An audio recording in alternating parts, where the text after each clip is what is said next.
میں ویسے سوچ رہا ہوں ان سے بھی بات کرنے کا کہ یہ ہو سکتا ہے کہ ان کو پرانے زمانے میں رنجے ہوں اور استعمال بھی ہوں، دوسرے ملکوں سے ہندوستان ان کو استعمال کرے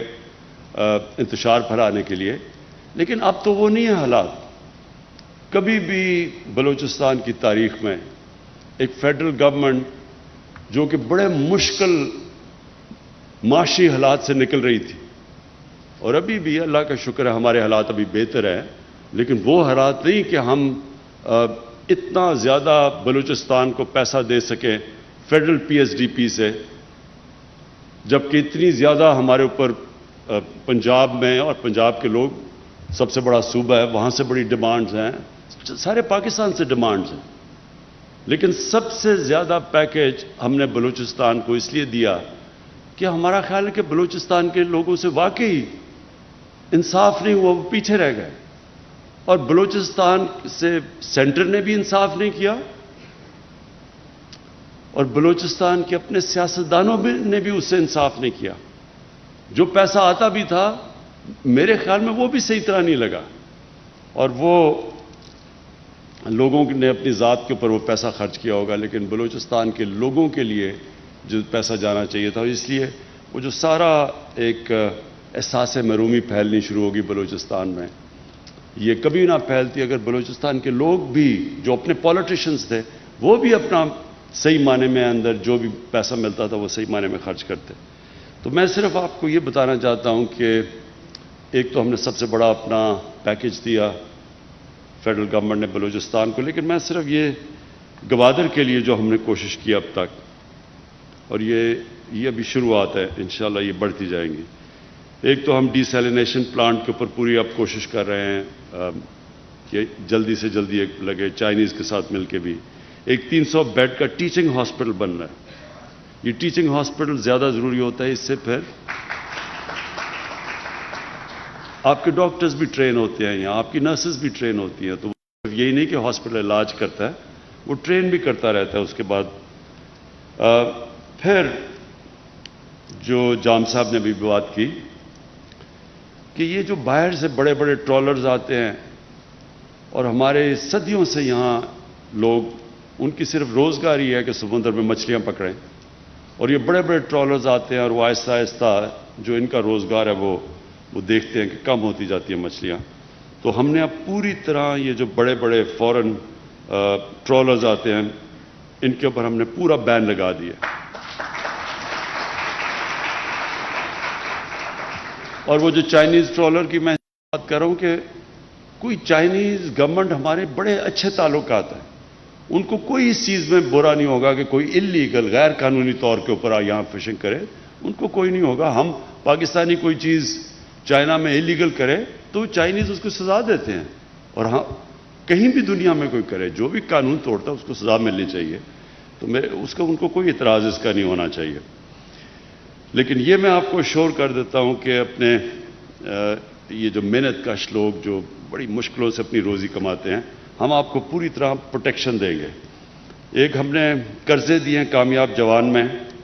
ہم نے 10 ارب روپے کے قرضے کامیاب جوان پروگرام میں اور میری ٹائم جو ہماری منسٹری ہے انہوں نے مل کے پروگرام بنایا ہوا ہے کہ مچھلیوں پکڑنے والوں کی جو ان کی کشتی ہیں ان کو اپ گریڈ کرنا، ان کا جو بھی یہ استعمال کرتے ہیں مچھلی پکڑنے کے لیے ان ساری چیزوں کو اپ گریڈ کرنا۔ تو اس میں سے اب تک ہم نے 10 ارب روپیہ ہم نے ایلوکیٹ کیا تھا، اس میں سے 5 ارب روپیہ ہم خرچ کر چکے ہیں کہ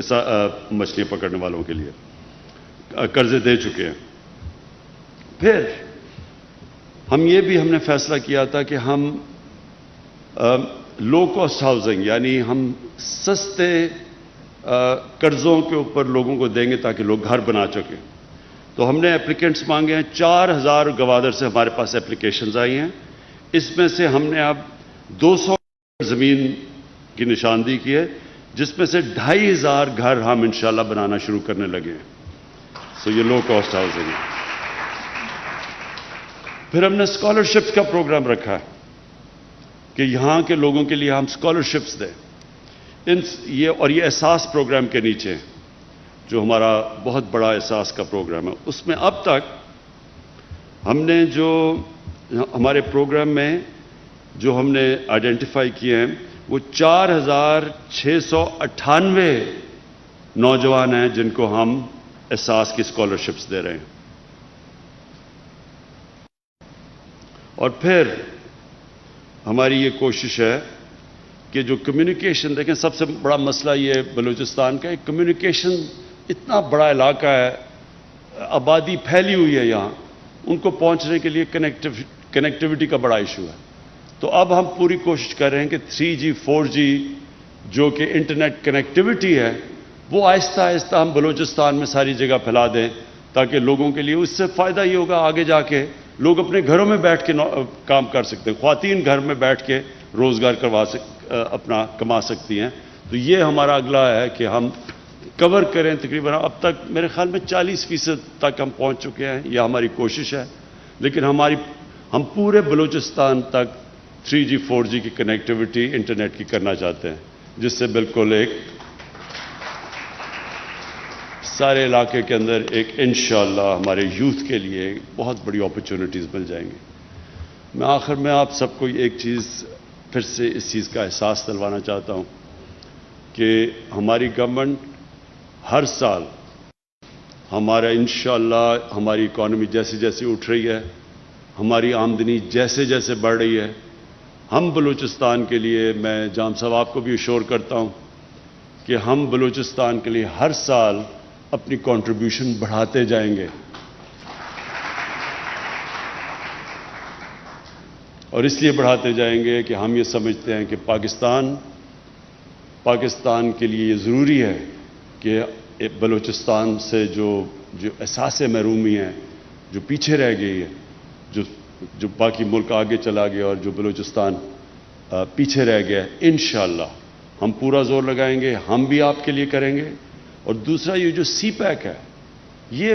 اصل میں سب سے زیادہ فائدہ سی پیک کا بلوچستان کو ہے. آپ دیکھتے رہیں گے کہ جیسے جیسے یہاں ڈیولپمنٹ ہوتی جائے گی، جیسے جیسے یہاں انویسٹمنٹ ہوتی جائے گی، انڈسٹری آئے گی یہاں، تو سب سے زیادہ فائدہ بلوچستان کے لوگوں کو ہوگا. اور خاص طور پہ گوادر کے لوگ بڑے خوش قسمت ہیں، کیونکہ آپ کا بالکل یہ علاقہ بدل جائے گا. اور یہ آپ اپنے ذہن سے نکال لیں کہ اب یہ ہوگی ڈیولپمنٹ تو یہاں کے لوگوں کو کوئی پوچھے گا نہیں. کیونکہ یہ لوگ ہمیں کہتے ہیں سوئی گیس جب نکلی تو وہ جو علاقے میں لوگ تھے ان کے اوپر تو کسی نے کوئی انویسٹمنٹ کی نہیں، وہ ساری پاکستان میں وہاں سے گیس نکل کے سارے پاکستان میں گئی، لیکن وہاں مقامی لوگوں کو تو بہت کم فائدہ ہوا. تو یہ